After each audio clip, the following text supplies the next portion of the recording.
¿Qué tal? ¿Cómo están amigos y amigas de esta comunidad? Como siempre un gusto, como siempre un placer que nos acompañen. Hemos platicado con ustedes en varias oportunidades desde diferentes aristas sobre lo que ha sido la llegada, el ascenso del trumpismo nuevamente al poder con todos y cada uno de los personajes a su alrededor, entre ellos por supuesto Elon Musk, así como aliados en diferentes latitudes, tanto en el caso de Italia con Giorgia Meloni o en el caso de Argentina con Javier Milei.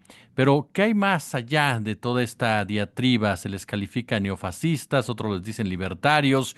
Voy a platicar más a fondo sobre estos tópicos con el periodista y sociólogo Marco Teruggi, a quien saludo con mucho gusto. Marco, ¿qué tal? ¿Cómo estás?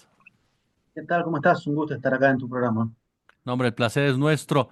Oye, después de que, por ejemplo, en las últimas horas vemos a Trump postear un video en donde convierte a Gaza en una especie de resort, escuchamos a Elon Musk festejar los avances de la ultraderecha alemana, Jeff Bezos diciendo que en el Washington Post solamente se va a hablar de ciertas cosas y párale de contar. Los enemigos son los integrantes de la oligarquía, Marco, más allá si son libertarios, neoliberales o neofascistas. Bueno, creo que tomando los primeros nombres con los que empezaste la pregunta, Elon Musk o Jeff Bezos, creo que hay una primera gran diferencia respecto al mandato anterior de Donald Trump, es que hay sectores de los grandes grupos económicos o de un sector de las élites que acompañan a la presidenta Donald Trump. Lo acompañan políticamente, ideológicamente, financieramente y han apostado ahí. Eso ha cambiado la situación respecto a su primer mandato, donde, por ejemplo, Bezos o gran parte del mundo de las empresas tecnológicas, incluso Mark Zuckerberg, por ejemplo, estaban cerca o dentro del universo del Partido Demócrata. Por lo tanto, hay, digamos, en este nuevo mandato un Trump que tiene menos soledad y que encabeza a un sector no solamente social, que sería otro análisis de cuáles son las bases sociales que lo apoyan, sino en términos de grupos empresariales que están con él y con su proyecto. Y que como tal se los ve abiertamente en una pulseada contra otros sectores económicos u otras élites, si habría que usar ese tipo de registro narrativo. Creo que eso se ve claramente en el caso de Europa. Es muy significativo el discurso que tuvo el vicepresidente de Estados Unidos, J.D. Vance, cuando fue a la cumbre de seguridad de Múnich, o sea, a Alemania, que es el corazón económico de la Unión Europea, a el área de defensa, a decir que el principal enemigo de la Unión Europea no era ni China ni Rusia, sino la propia dinámica de las élites europeas que, según Vance, están cayendo en dinámicas de exclusiones políticas, censuras comunicacionales, incluso irrespetando resultados electorales, como en el caso de Rumania. Eso cayó como un bombazo diplomático, que de hecho hubo un intento de reacción en una suerte de corazón europeo encabezado por el Eliseo con Emmanuel Macron, pero lo que demostró eso, que además fue a una semana de las elecciones en Alemania, donde fue a reunirse con el partido Alternativa para Alemania, que es el ala de extrema derecha dentro del arco alemán, que desde Estados Unidos están apostando por un campo político que no es el que está dominando por lo pronto en la Unión Europea. Y creo que eso está claro, y ahí hay una disputa por agendas, una disputa por qué tipo de posicionamientos, desde civilizatorios hasta geopolíticos, son los que tienen que predominar. En términos civilizatorios es un planteo mucho más tradicional, ¿no? Una idea de la civilización occidental, blanco, cristiana, protestante, pero ligado a ese universo cultural, y en términos geopolíticos, una suerte de inicio de construcción, hay que ver hasta dónde alcanza y cuántas áreas son abarcadas, de acuerdo entre Estados Unidos y Vladimir Putin, o mejor dicho, entre Donald Trump y Vladimir Putin, para enfocarse en el problema principal de Estados Unidos a largo plazo, que es China. Todos esos cambios están en simultáneo y creo que hay un Trump que ha venido a reconocer un estado de situaciones. Estados Unidos ya no es la potencia que puede dominar el conjunto del globo, tiene que hacer acuerdos y priorizar determinados frentes. Y Europa, por ejemplo, en esa reconfiguración no sabe muy bien qué hacer, porque había planteado que su enemigo era Rusia, que su competencia y a su vez aliado podía ser China y de repente ha quedado patas para arriba porque tiene que reconfigurar una estrategia porque su principal, más que aliado, a veces uno diría protector que era Estados Unidos, está diciendo que es un costo muy alto sostener a Europa así en estos términos y que hay que rearmar el mapa. Creo que todo eso está en simultáneo, con actores del calibre de Elon Musk, que son actores que están desde disputando el monopolio del viaje por fuera de la Tierra, o sea, el espacio, hasta nuevas formas de conectividad con Starlink, que está avanzando en numerosos países, hasta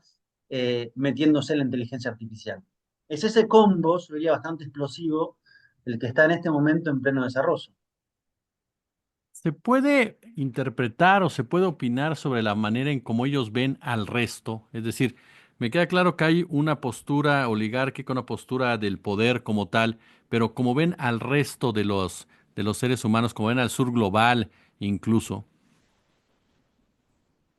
Bueno, habría que traer a la memoria incluso frases del primer Trump, ¿no? Cuando hablaba de que había países de mierda, así de forma abierta.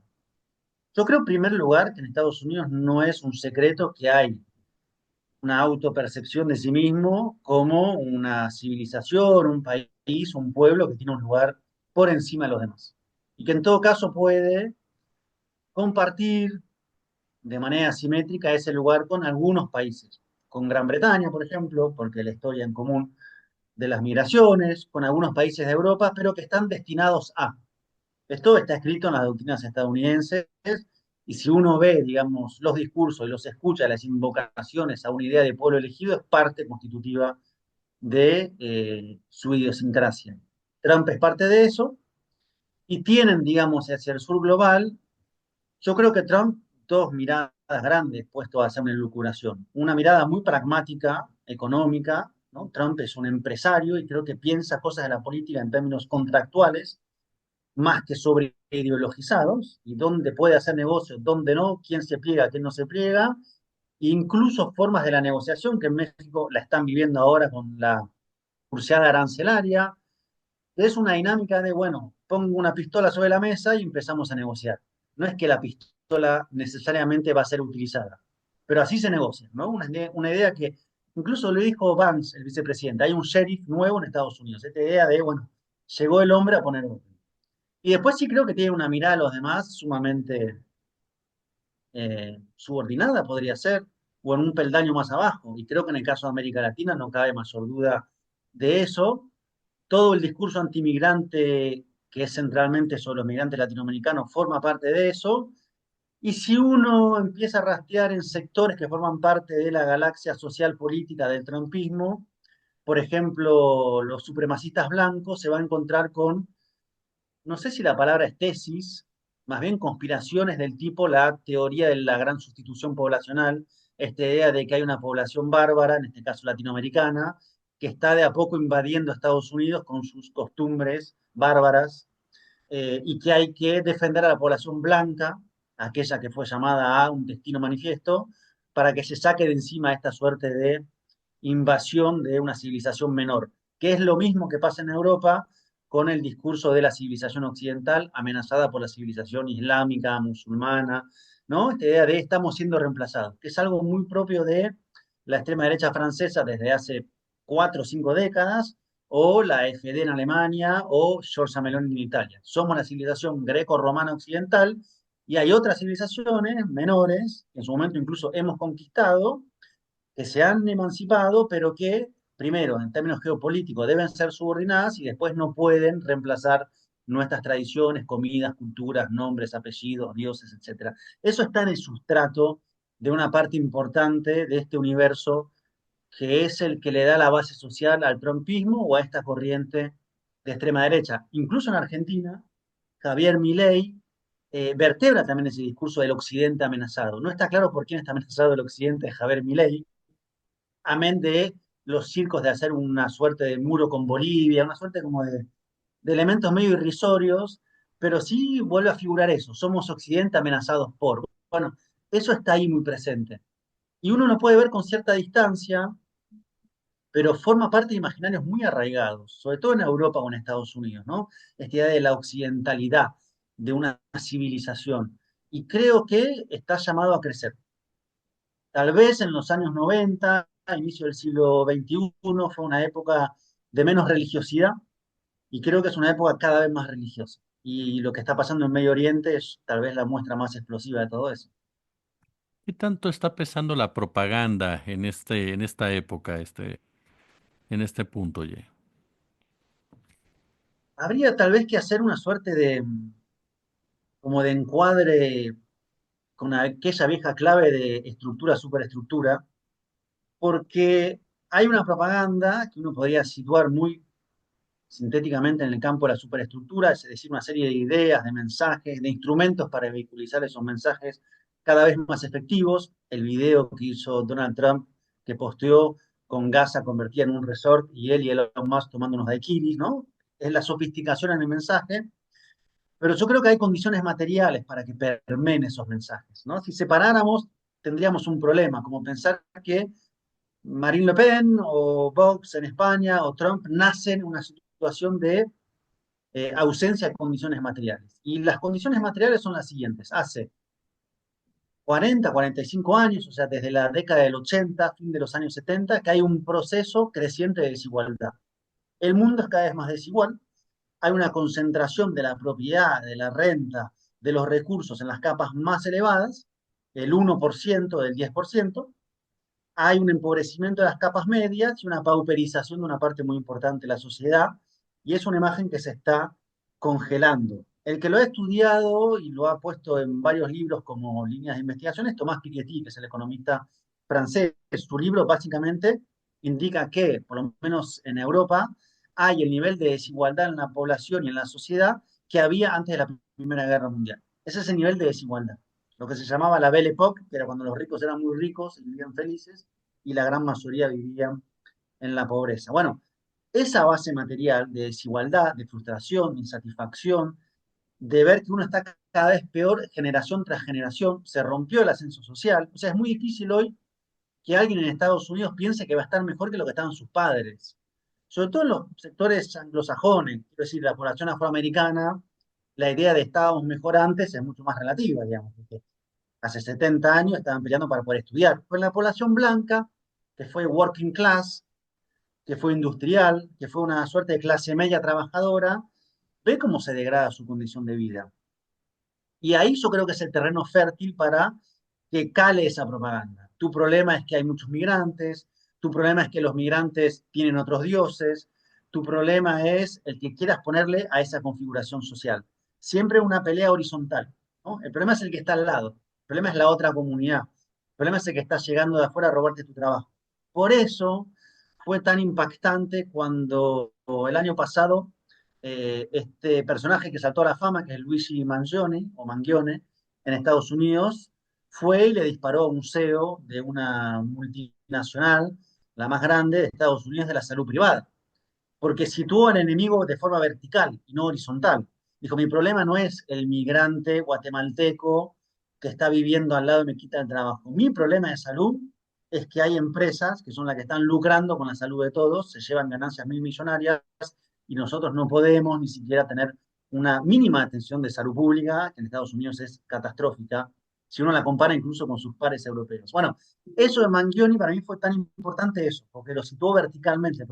Lo que hace la extrema derecha es decir que el problema es horizontal.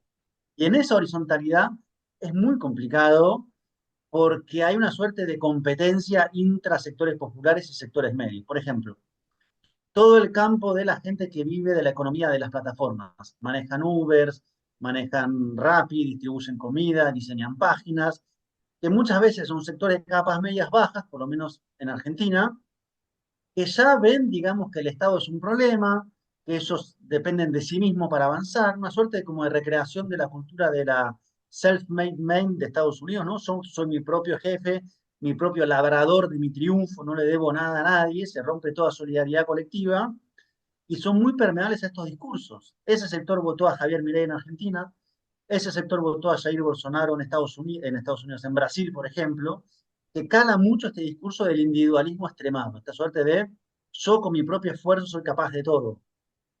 Es el discurso contrario a el mundo amplio de las izquierdas que dice, hace falta organización, hace falta derechos sociales, hace falta un Estado que resuelva áreas estratégicas de la economía. Bueno, la pregunta es cómo se reactualiza un discurso ante eso, ante esa realidad económica que por lo menos está avanzando muy fuertemente y cuesta saber qué decir a esos sectores precarizados, que muchas veces son de capas medias bajas, que detestan a todos los sectores un poquito más abajo que cobran algún tipo de beneficio del Estado, ¿no? Esta idea de yo vengo en una situación difícil, pero me esfuerzo mucho, mi vecino que está igual no quiere trabajar porque lo ayuda el Estado. Ahí está. Y en eso se crea una cizaña en el mundo popular que yo creo que la derecha lo trabaja de forma muy efectiva. Realmente, ¿hay maldad en los actos de la derecha? Te lo pregunto desde tu óptica de sociólogo. ¿Hay maldad como tal cuando vemos este tipo de expresiones? ¿Hay vileza? ¿O simplemente hay pragmatismo por el afán de tener el poder, de mantener una hegemonía en un momento dado? Yo creo que hay objetivos y hay una serie de medios que son cada vez más válidos en ese campo político. Hay una desinhibición total de la palabra, las cosas que se dicen y cada vez más de las cosas que se hacen. Eh, y creo que estamos en esa situación compleja donde ante eso hay una izquierda o un progresismo que sigue mirando la política bajo prismas de ética, por ejemplo, que no es la moral, sino que es cómo hacer determinadas prácticas según cada contexto en base a elementos valorados in situ. La moral es más religiosa, pero una ética de esto se puede, esto no se puede, y creo que del otro lado hace ya un tiempo, que por lo menos en el campo comunicacional, que es el más efectivo que están dominando, han llegado a la conclusión que todas las formas posibles son válidas y necesarias para alcanzar los objetivos. Ahí no hay ningún miramiento, si lo que pueda ser utilizado para alcanzar el resultado necesario, lo van a utilizar. Y es una suerte de inflar con esteroides las pasiones tristes. O sea, lo que hace Donald Trump de la demagogia punitivista con los migrantes sin papeles, que son los últimos de la cadena de los que están más jodidos, y hacer de eso una política de televisión, de los grilletes, es despertar en la gente y alentarle su pasión más rencorosa, más vil, de, bueno, festejen cómo se están yendo estos, celebremos y descorchemos, mientras la gente que no tiene nada es de vuelta como si fueran criminales a sus países. Bueno, eso hace en vez de un discurso de hay que entender las razones, las causas. Y ahí yo creo que además tenemos un problema muy serio, porque es un proceso que no va a detenerse, ni para Europa, ni para Estados Unidos. La única forma que se detenga un flujo de migración o de éxodo, como el latinoamericano o el africano, es con el desarrollo nacional de nuestros países. No hay otra manera.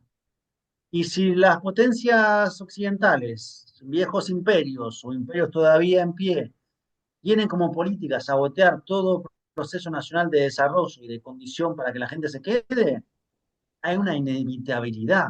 Nadie se queda a ver cómo no tiene ninguna posibilidad de futuro. Y yo estuve en las elecciones en Estados Unidos ahora en noviembre, entrevisté a muchos migrantes, amén de todo el universo de los migrantes que votan a Trump, que es como todo un debate muy interesante. Hay muchas personas que uno piensa, bueno, Estados Unidos le va mal, no está en un buen momento, hay problemas inflacionarios, pero hay lugares de América Latina donde hace generaciones que la posibilidad de mejora social es nula o equivalente a una posibilidad sobre 1 millón. Entonces Estados Unidos siempre va a ser un lugar de atracción, porque no sabes si te va a ir bien, pero existe la posibilidad de que tal vez te vaya bien. Hay lugares nuestros en América Latina donde no hay posibilidad de que te vaya bien. Es más, está cada vez peor la cosa. El flujo de migrantes de Ecuador, por ejemplo, que era un país que hasta hace 7 años era relativamente próspero y seguro, la gente no se va a quedar en Ecuador viendo cómo una banda criminal aliada a un cártel transnacional le obliga a pagar para poder abrir un almacén y vender algo. La gente se va. Bueno, ¿y quién está incentivando eso? Esta famosa, bueno, en México la conocen de sobra, guerra contra el narco que ahora existe en Ecuador. El resultado es sabido y eso que va a producir flujos migrantes. Entonces, o se militariza todas las relaciones y hay un proceso de persecución, criminalización, expulsiones de masas tipo militarizadas. Vean lo que dijo Eric Prince, el empresario contratista militar privado ayer, que dijo, yo me ofrezco como contratista militar a hacer las deportaciones. Voy a hacer campos para encerrar a los migrantes y yo mismo los voy a exportar. O sea, va a pasar a ser un negocio privado en manos de contratistas militares privados, si es que eso prospera. Es una solución absolutamente inviable. Ahora, eso implica para Estados Unidos aceptar que otro país pueda desarrollarse, pueda tener una política de tecnología, de procesos, industrializaciones, pero es lo que han saboteado históricamente. Cada vez que hay un país que avanza en ese sentido, hay una política para dinamitarlo. Bueno, no van a parar los éxodos, no van a parar los éxodos. Así que hay que ver, pero en todo caso yo creo que el trumpismo, sus ideólogos más como cínicos, como Steve Bannon, han entendido hace mucho tiempo que no hay líneas rojas. Los objetivos son estos y para eso todos los medios son válidos. Marco Teruggi, yo de verdad quiero agradecerte muchísimo estos minutos para nuestra comunidad y que nos permitas aprender de ti. Muchas gracias a ustedes.